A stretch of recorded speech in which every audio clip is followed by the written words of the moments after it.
This is Gloria Taylor Brown, and this is the 66th edition of A Gathering of Priestesses. We want to welcome you, whether you're listening to it live or you're listening to it recorded later on.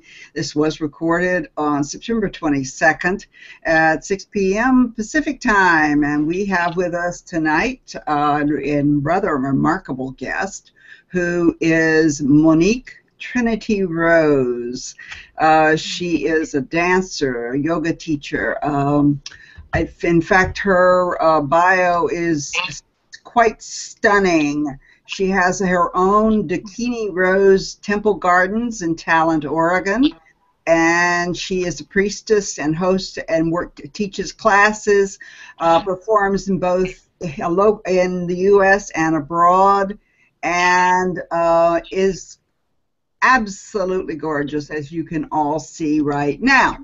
And she is, I'm so delighted that you could be with us tonight. And of course, we have with us Miss Catherine, Reverend Catherine Ravenwood, our tarot reader, ceremonialist, priestess, yogini of note, who is in Albuquerque, New Mexico. Monique, are you in Oregon tonight or not somewhere else? No, I'm in California. I'm in the Bay Area right now doing some work down here. All right, great. We always like to have our Bay Area people, but you live in Ashland, is that correct? Yeah, I live right outside of Ashland and, as you said, Talent, Oregon, so basically the vicinity. Okay, great. Well, we only have one question that we ask all of our guests, and that is, what led you on to your priestess path? Yes, well,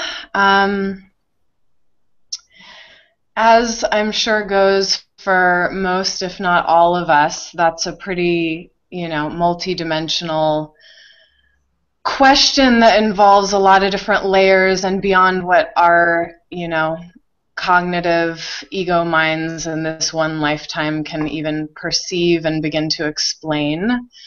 But essentially, I find that this path of the priestess is something that is continuing to unfold and reveal itself to me. And it's hard to say exactly when the beginning was or how it started, because it's just the infinite spiral that continues to weave and bring itself back again and reveal deeper layers and insights as to what it even is to embrace this archetype.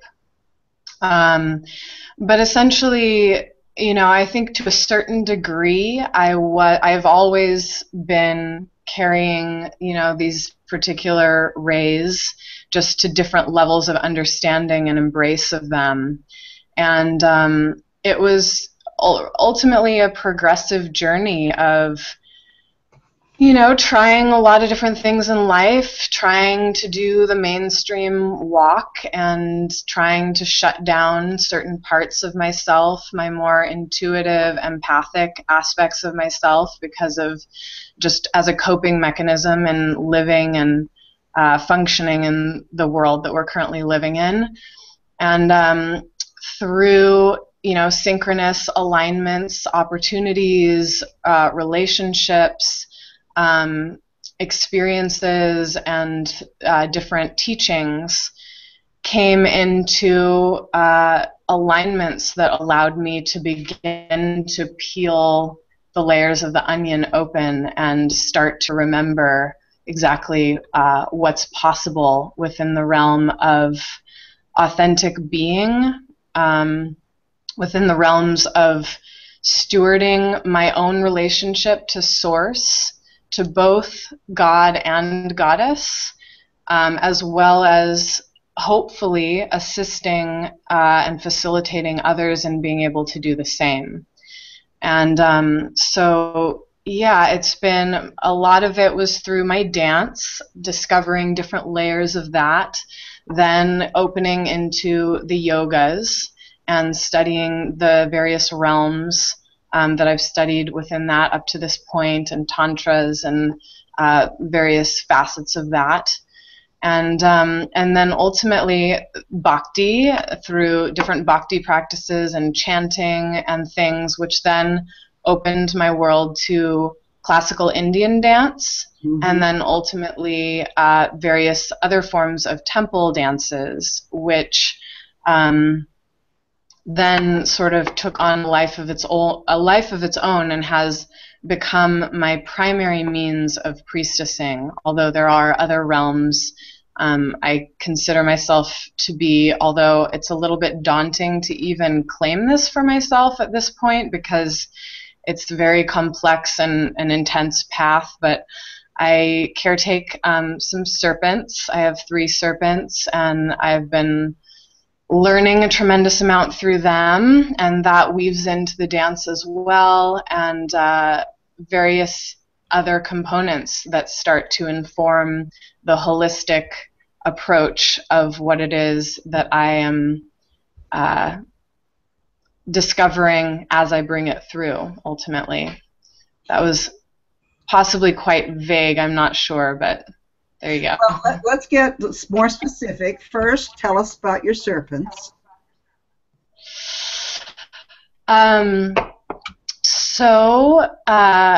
Right. It's a very interesting topic and contains much controversy and misinterpretation and a lot of projections and things that are involved in that. Ultimately, serpent priestessing is a extremely ancient form of priestessing. There are, of course, and you know, many of us are aware, there are many different lineages from different areas around the globe. There are many different focuses that priestesses have, from water priestessing, serpent priestessing, bee priestessing, entheogenic experiences priestessing. There are many different facets, and so serpent priestessing has revealed itself to be one of my lineages that I am exploring and really going deep into inquiry around what it is, and allowing myself to really get to the heart of what's happening through all of the projections, all of the fears, all of the glamour of what that is, and really find the truth and the medicine within it. And so I was terrified of snakes my entire life. Oh. As a child, my brother had a snake, and I would not even go into his bedroom because of it. It was just this continuous piece through my life of essentially being the manifest expression of my deepest fears. And it wasn't linear, it wasn't sensical, it was just something deeply ingrained in me, which I think a lot of people experience for various reasons, both instinctual reasons as well as cultural programming reasons. And so I always kind of pushed them away and had this very interesting dance where they would come into my life in certain realms and kind of try to court me and tell me there's something that I have to share with you, and for a long time I couldn't have anything to do with it.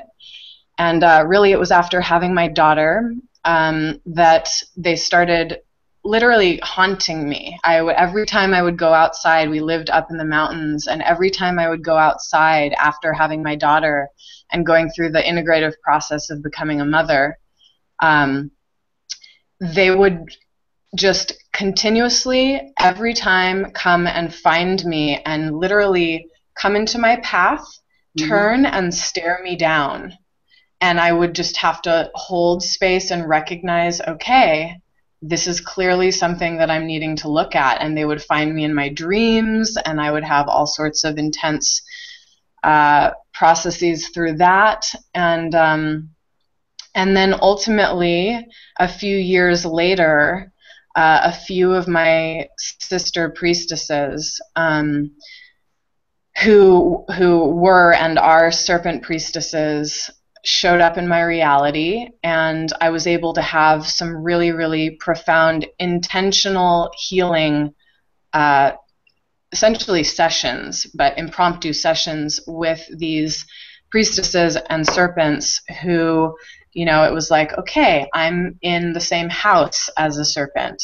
Okay, I'm now in the same room as this serpent.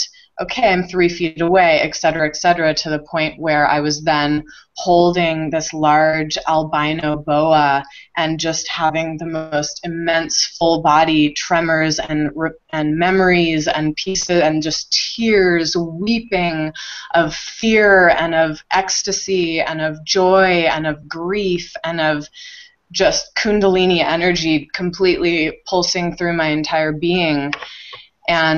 And ultimately, that began the process of me healing my fears. And then, you know, my first serpent came into the field, and it became clear that I was supposed to take her on. Her name was Pythia. She recently transitioned in an incredibly powerful, beautiful way.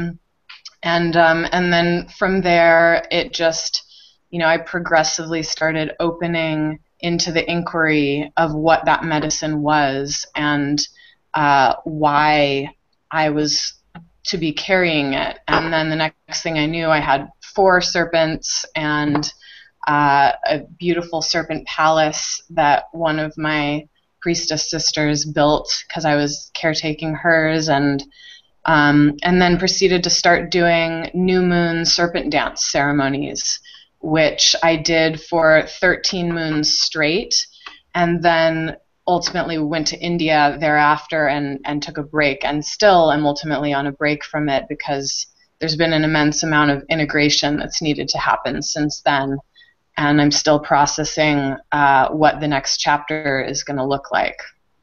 Okay, so Laima Graham and Ann Key have both been on, who are both serpent priestesses, and they've brought their snakes on with them. And, oh, beautiful!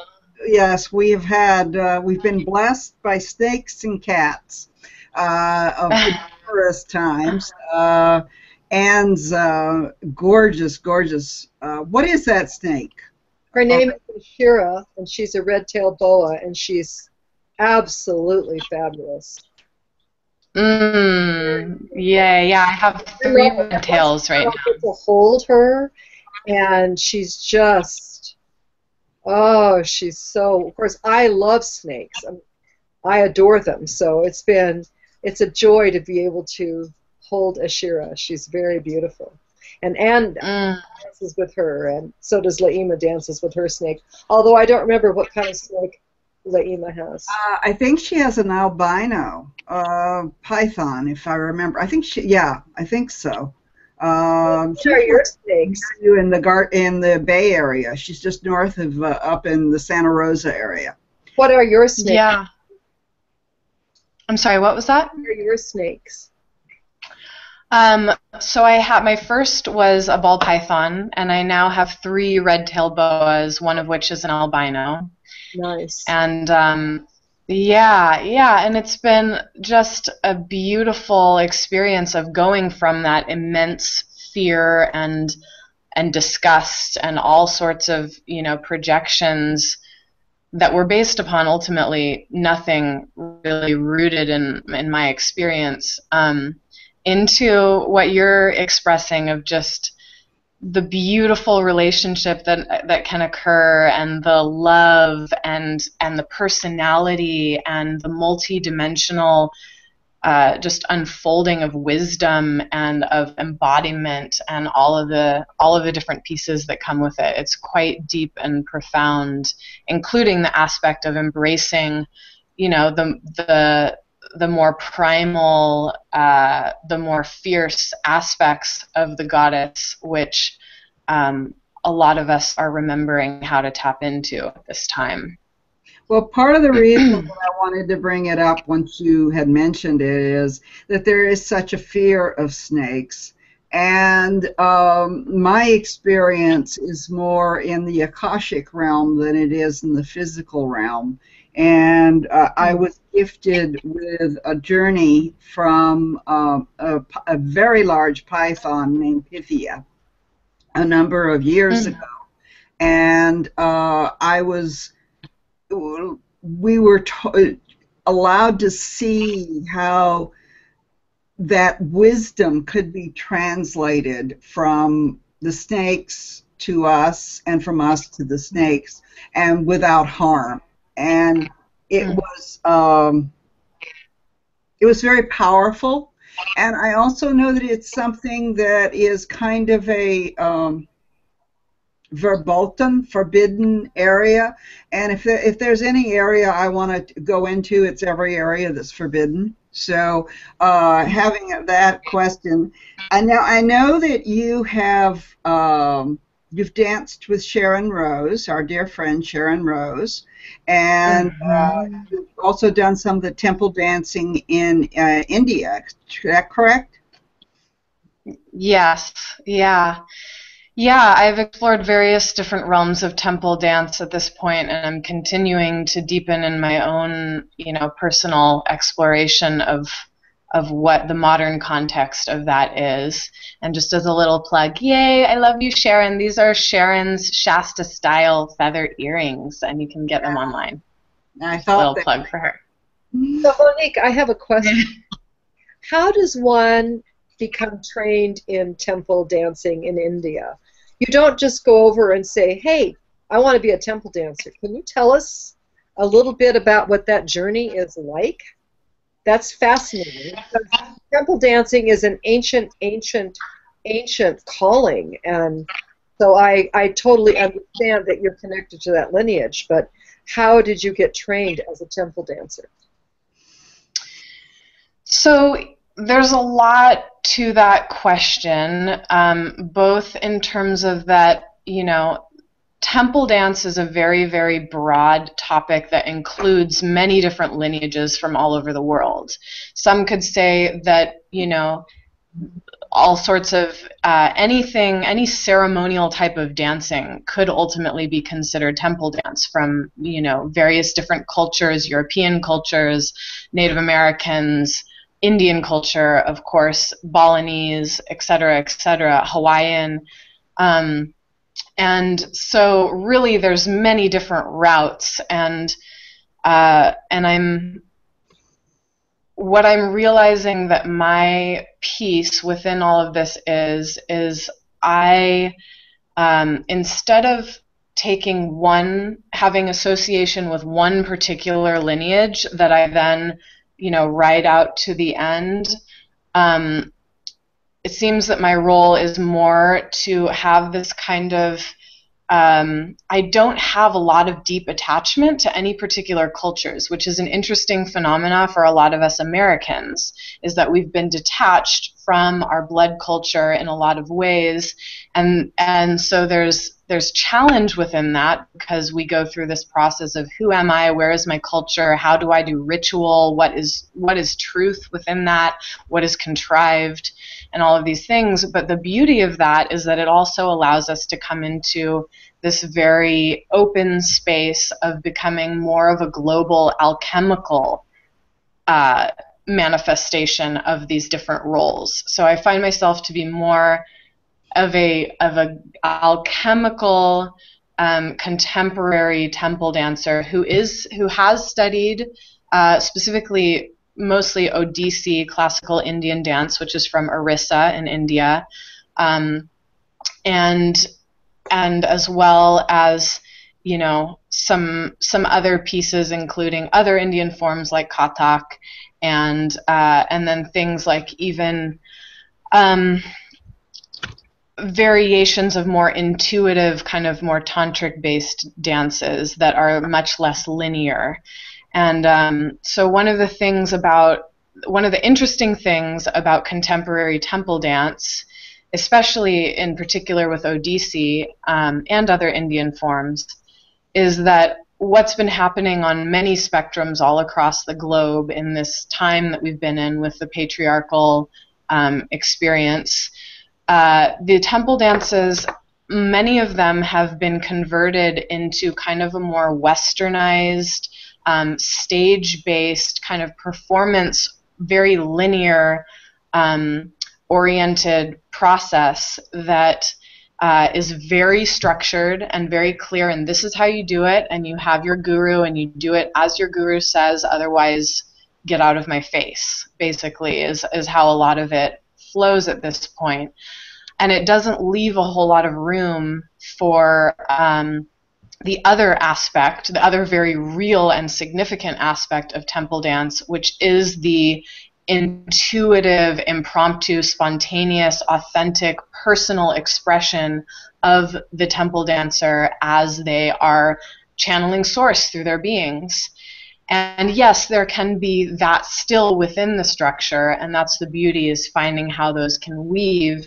And yet I did go to India just this past winter. I'm definitely not I'm not an expert in the realms of classical Indian dance by any means. I've been studying Odissi for the past a little over 3 years, which is really a drop in the bucket. A lot of people in Orissa who are studying Odissi study from the time that they're a child and basically mold their bodies into being Odissi dancers.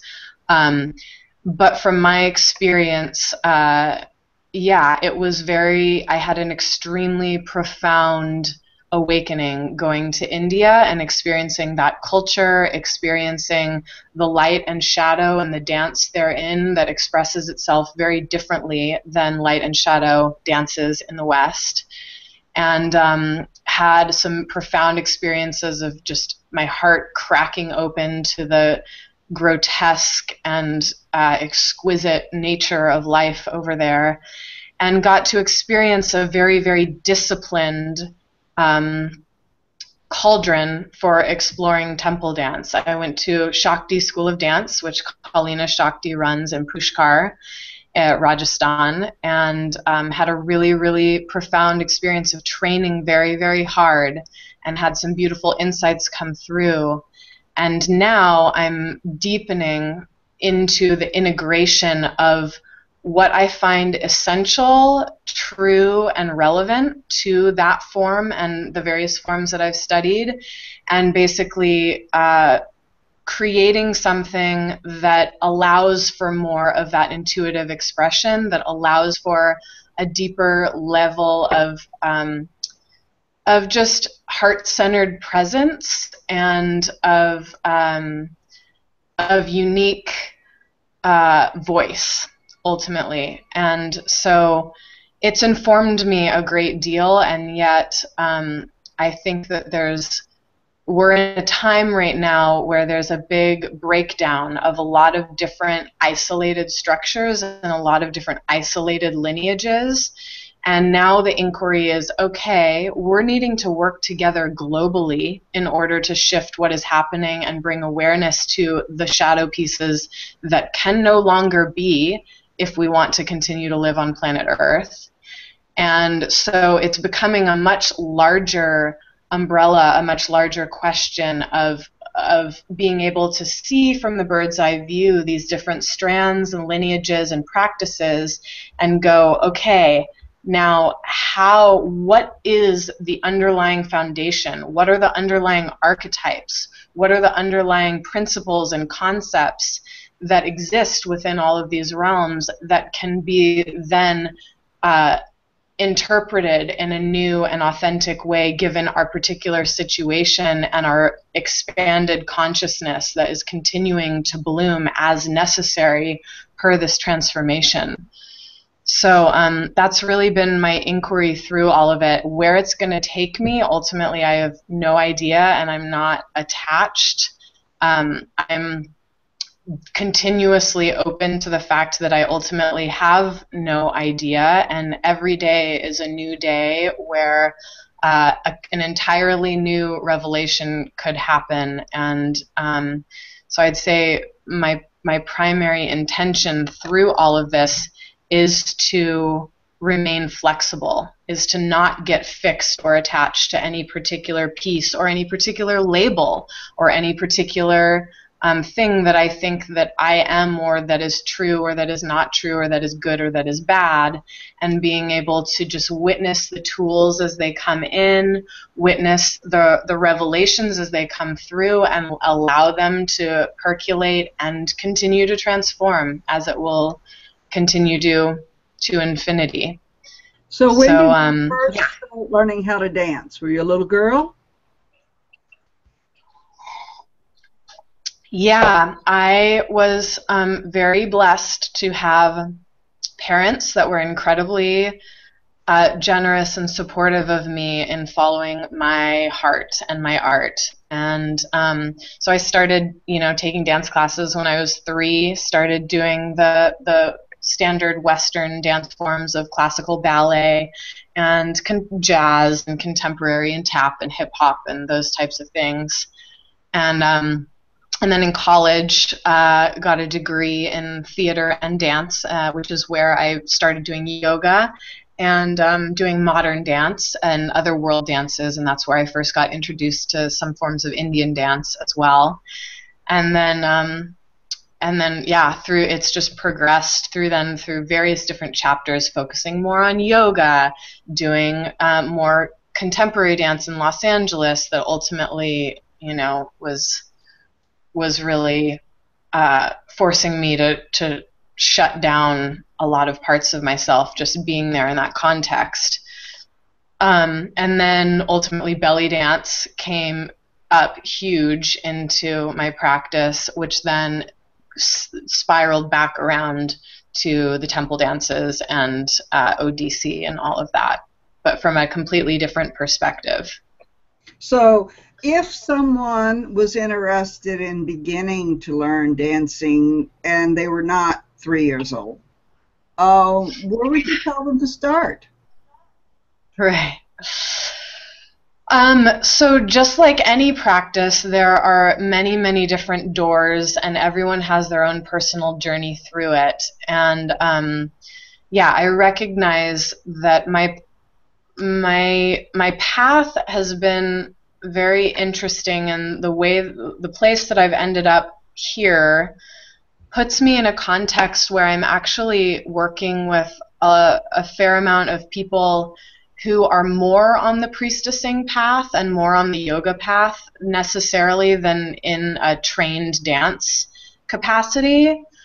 And then there's, of course, bridges that happen as well, but it's been a beautiful inquiry for me to recognize, okay, I have all of this experience and all of this language and all of this history with my relationship with my body and movement, and most people don't have that.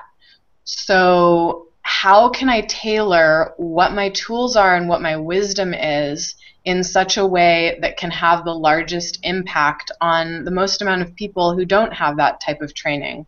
And so I do various different things. I do teach classes that are much more technique oriented, but can actually be available to people who don't have any dance training. I have plenty of students who take my classes who don't have any technical dance training, but who are able to find, there's layers. So there's a foundational layer that can be accessed without having to then go into all the other layers and refinements. And then as people progress and or come into it with more experience, then there's other layers to go into. And so even things like mudras, I've found that mudras are becoming a large piece of the practice that I'm discovering and cultivating and ultimately developing in this next chapter. Explain what a mudra is.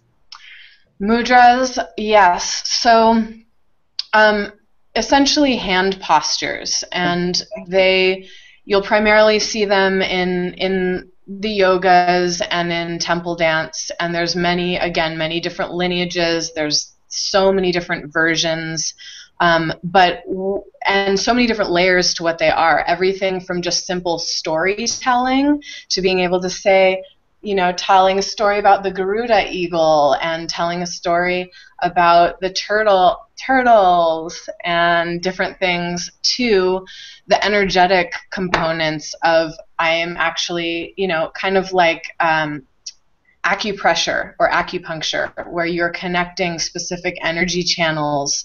And oftentimes, people who aren't even trained in mudras, but who are able to tap into an intuitive space, will oftentimes just start channeling mudras, because there's an immense power that exists within our hands. This tactile place that comes, of course, from our hearts, and that can express itself in very exquisite, very specific ways that no other part of our body really can do, except for maybe our face, which expresses in a whole different way. But there's a lot of wisdom and a lot that can be expressed and learned, and that can be integrated and harnessed within the body through working with just our hands, through working with mudras. And so I've found that incorporating that into my larger practice is not only something that can be incorporated in a more technical dance kind of way, but can also be just an extremely powerful and accessible practice for people who aren't trained dancers, to be able to, you don't have to put your leg behind your head and do 10 pirouettes in order to dance in that capacity. It could be as simple as just, little posturing with the hands to express something, and create these pathways that can be very helpful and healing on various different levels. So mudras are a big piece that I work with, as well as just other foundational postures and things. Geometries in the body, which is kind of the more belly dance component, which ultimately opens the channels, creates new pathways in our central column, and simultaneously through our chakras in that sense, which allows us to create new neural pathways in our brain as well as in our body, to be able to stack things and do things simultaneously that may move in very different ways. And that's one of the other really interesting dynamics that I'm harvesting from temple dance, is this principle of embodying duality within the body in various different ways. So there's for example, the Tandava foot slapping in Indian dance in Odissi, that's kind of this more masculine, aggressive, percussive movement, while simultaneously the upper body is doing these beautiful lasya movements. That's the more feminine component, and softer and more gentle and flowing. And so you're doing both of those things simultaneously at once in your body, and it creates this powerful realization of alchemy that can occur. So exploring how we can do percussive movements and soft sinuous movements simultaneously, and allow our brains to be able to even process how that can work and how we can coexist within those realms.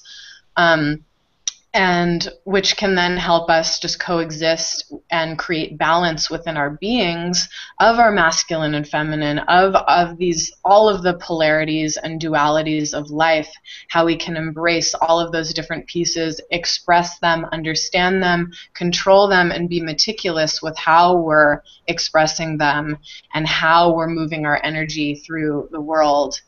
And so, yeah, there's the geometries through the body, opening the channels, creating that balance, foot patterns, the mudras. There's the eye movements and chin movements in classical Indian dance, which again create more pathways and more means of expression.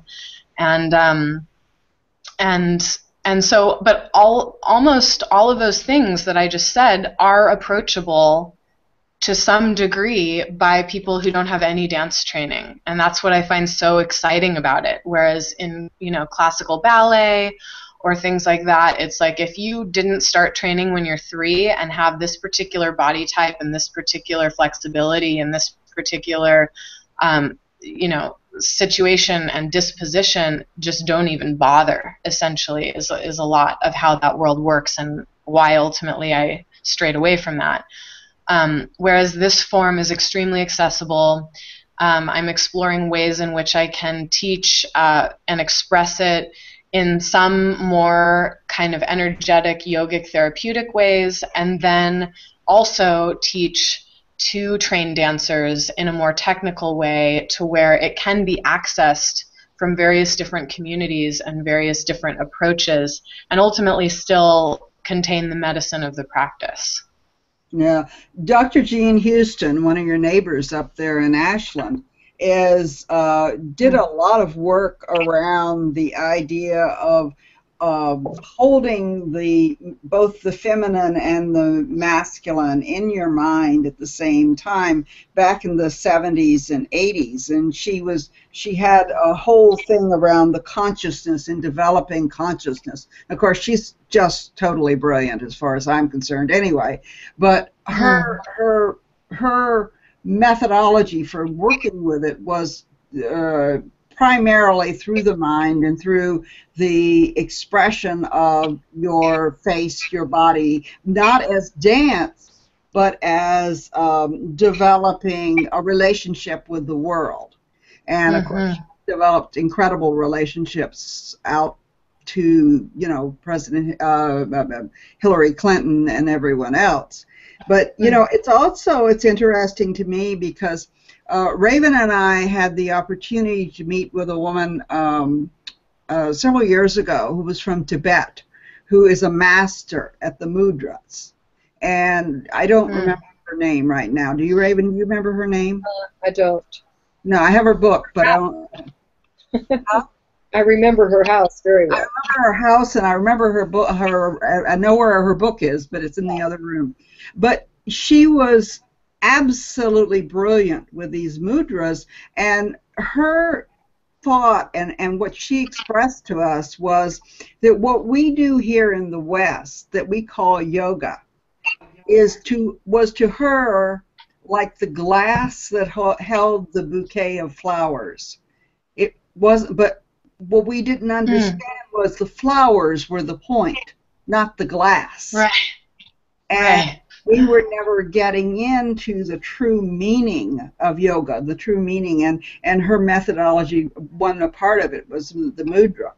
And so I believe that one of the things that we have to do is realize that there is an opportunity to cross-culturally bring all this stuff together, whether it's from Tibet or whether it's from, the classical ballet or whether it's from the Egyptian belly dancing, and see that there is a place for almost everyone that they can start. And whether they're 3, 30, or 90, there's a place they can start if they've never started, or if they find that, in listening to you, that they say, well, gee, there's some part of, but I can't do that because I'm not 13 years old and my body's not as supple. It's like I want them to know, there's a place you can start. It may not be that you're ever going to be, on stage temple dancer in India. But it doesn't mean you can't be a temple dancer here. Right. Well, and I think that's the point, is remembering that temple dance is about our connection to source. That was why it was created in the, back in more ancient expressions of it. It was oftentimes done in temples in private, and the public oftentimes weren't even able to see what was happening because it wasn't about the performance aspect, and there was no destination in terms of, accomplishing anything necessarily through it other than coming into deeper heart presence and union with God and with Goddess. And I think that's the big remembrance that's happening, is we can oftentimes we live in this world that's so based upon accomplishment that I find even myself sometimes going, oh, well, if I can't get to this certain level in something that then validates me doing it in the first place in this culture, then why bother doing it at all? When I think really it's important for us to come into a place of that child's play mentality of inquiry and exploration that doesn't have an end goal in sight, that isn't trying to prove anything or isn't trying to be the best at anything, but is ultimately trying to have a valid and truthful experience with themselves and with whatever higher powers, they consider from whatever lineage it is. And ultimately, we all have access to that. There's my fairy godmother, Silverleaf, teaches crone yoga and dance in our temple space. And there are women who have been so disconnected from their bodies for decades who are coming and having powerful experiences just doing simple movements and simple stretches. And so they're finding their edge and doing their work, and that is just as valid and powerful as somebody who can put their leg behind their head and do, backflips or what have you. And I think that's really, the shift that's happening, or that I see happening and hope to be happening in the dance world in general, is bringing it back to that more temple-oriented, the more folkloric oriented expression that really is about expressing ourselves as human beings, communing with our community, with our family, with our beloved, and then being able to have really integrated, connected, joyful, celebratory, sorrowful, full spectrum experiences of ourselves as embodied beings. And I think that's the biggest piece that I feel is, of course, the mind, as you were saying with Jean's work, which is, profoundly impactful. There's the mind component, but I think, for me at least, a big piece that is really being asked to be integrated and looked at is kind of releasing a lot of those more rigid mental constructs and trying to do all of our work up here, be it talk therapy, counseling, things like that, and go into the root of our shadows, of the pieces that need to be embraced and worked through by moving past this cognitive, linear, language-based understanding of things, and being able to have a kinesthetic, embodied realization and literally unearth things that are stuck in our body and our kinesthetic memory through that. So that's why it's so exciting to me to be working with a form where there is so much work, there is so much healing, there is so much transformation that can occur through working with our bodies. Even though our minds may not be able to completely grasp where the power is in that, because we're so used to needing to see the numbers. How is this lining up? How is this relating mentally and chalking up in this kind of more masculine framed picture, to recognizing that it may not make a lot of linear sense, but that there is alchemy that is occurring in a real way in flesh, and can be then translated into every aspect of our lives. Yeah, Miss Raven, see, that's what you were doing this morning. You were doing alchemy in flesh. Oh, I was indeed. Yoga. I have a question. So you talked about transcultural dancing and how it brings out all of this wonderful experience you've described. What about the trans species? So where does fit into all this? Because, that's an ancient connection. And of course, when you see a snake move, there's nothing more beautiful. And there's nothing more fluid. And there's nothing more amazing than watching a snake move. But so what do you think is the bridge with the snakes and the dancing? So first, thank you for bringing up the transspecies piece, because I think that's extremely relevant, that, the embodiment goes beyond just our human experience. And in a lot of these, shamanic practices, people are embodying different animal totems, and different pieces are brought in that way, or even completely alien expressions that may not even have earthen roots necessarily. So there's a lot of different embodied frequencies that can come through that relate to different beings. And that's why there's, I have a sister named Ka who does bird embodiments in incredibly beautiful ways. And then there's people doing, there's like more fish, aquatic mermaid embodiments, and then there's serpents, and there's a lot of different pieces. But as far as the serpent piece particularly, so serpents are the most common symbol in every culture pretty much across the globe, and it has a tremendous amount of meaning and associations attached to them. There's a tremendous amount of energy around serpents, and they definitely, all of the reasons behind that and all of the energies that go into that, there's a certain level of the infinite mystery that weaves through it that I'm still uncovering what all those layers are. But essentially, one of the pieces is that they are extremely intuitive, instinctual, embodied, connected to the earth beings that are literally a physical manifestation of our central channel. They are just a singular tube where everything is accessed and run with profound efficiency. They consume their food all in one bite and digest the entire thing, goes through this singular tube, and then comes out, and then they don't have to eat for sometimes months on end.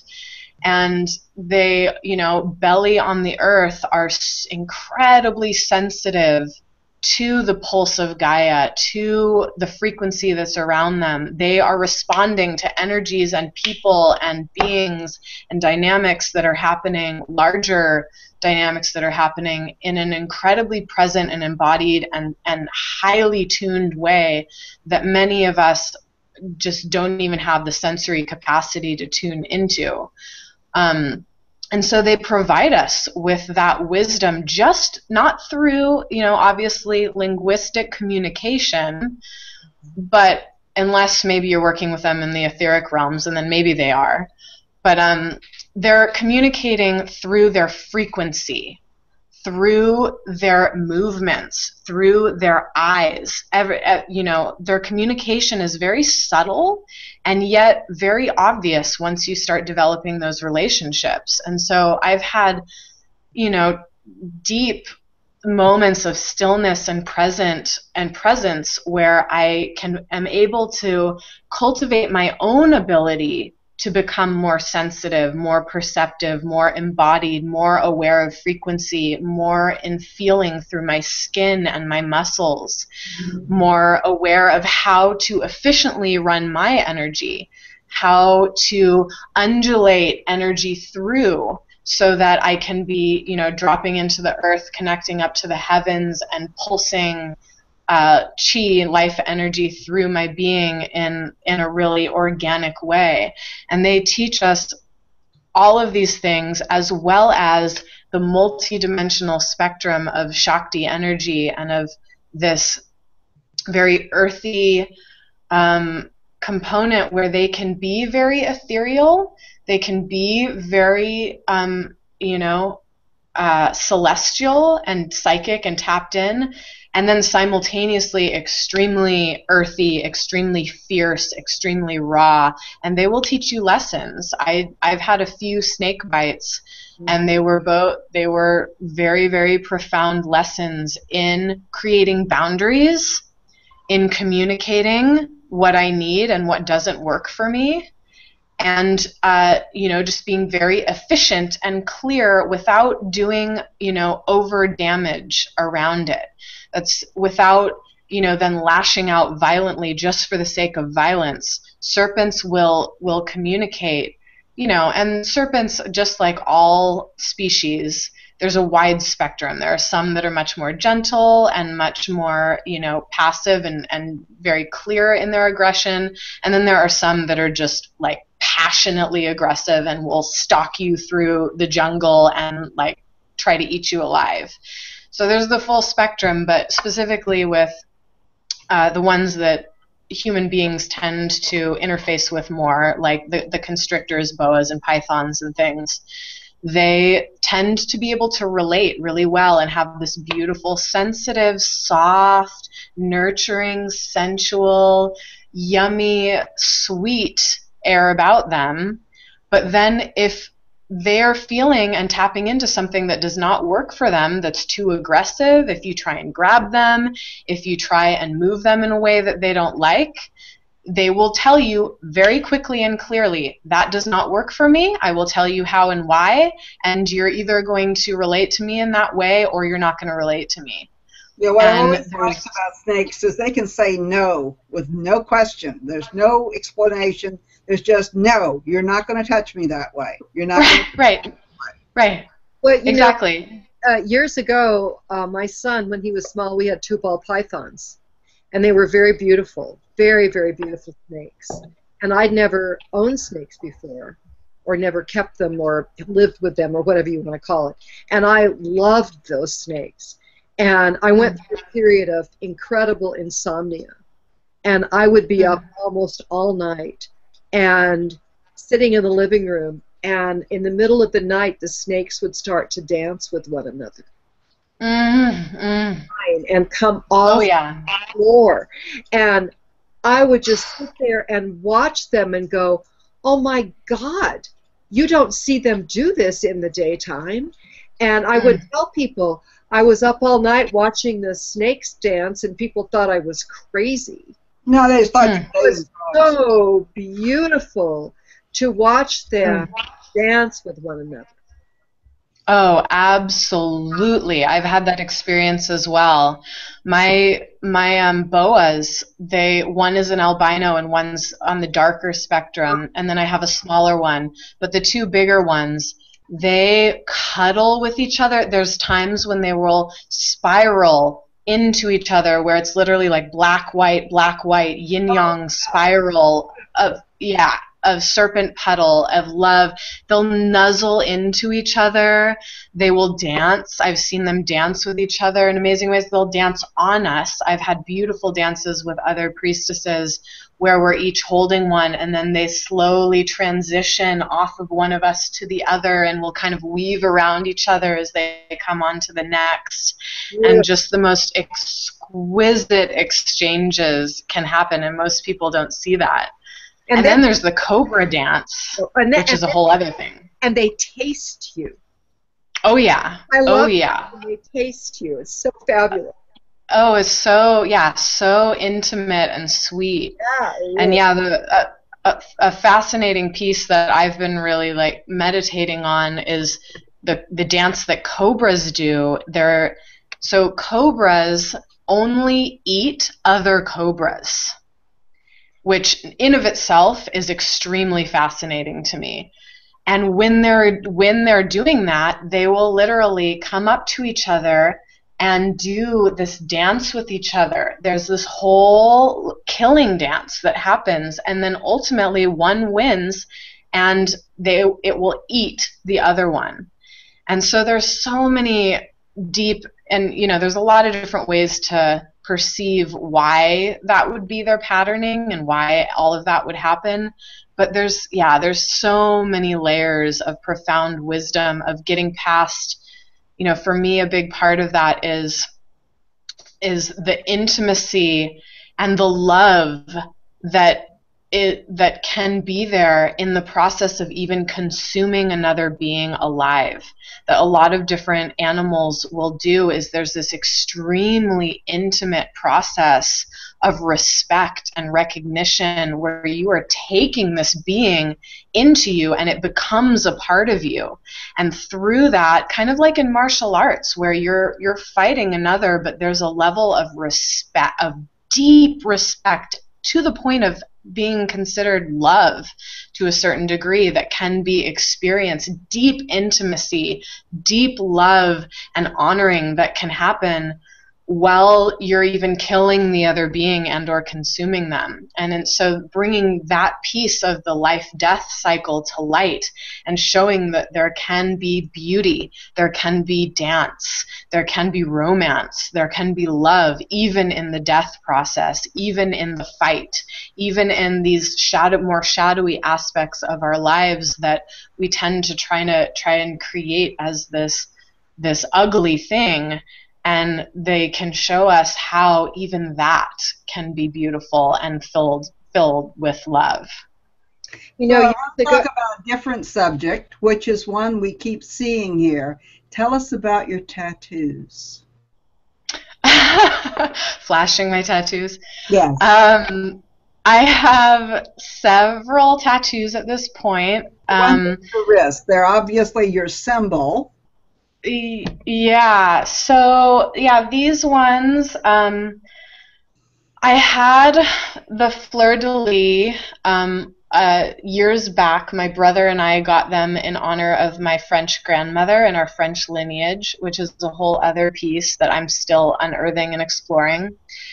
And ultimately, and then on this side, I have the double dorje, from the Tibetan culture, and both of those symbols, and then they're both encompassed with Merkabas, with 6-pointed stars. And basically all of those symbols are essentially, you know, different cultural expressions of the same piece, which is the unification and the balancing of polarities, of the masculine feminine, of vertical and horizontal, of heaven and earth, you know, upward and downward, all of those different pieces. And every culture ultimately has symbolism that expresses more or less that same thing. And these cultures are the most relevant and resonant to me. And so that's just what wanted to happen. And I have them on my wrists because our hands is how we primarily create in the world. And so often I get my tattoos with very deep ritualistic intention to both go through a alchemical process in the process of getting the tattoo itself and doing prayer work and various other things around it, and then serves as a reminder that how I am giving in the world, what I am moving, how I am offering, how I am presenting and creating in the world. I pray to be coming from this place of balance, of non-dualistic awareness, of integration of all aspects of self and of the universe, so that I can be of greatest service to our collective. Well, I just wanted to get it in because I know that we've seen them so many times, and it's very difficult. You know, people are going to go, okay, now tell me about the tattoos. What's happening here? Yeah. So, we're coming almost the end of our hour, and we can go a little bit over, but I did want to get a chance here. Now, you have a new project that you're doing with Sharon Rose, right? So yeah, there's new older projects, I guess. So we have the film The Last Avatar, which just came out streaming online, and then there's also a performance project based upon an album that Sharon has been putting together that hasn't been released yet, and it was called Shakti's Bliss.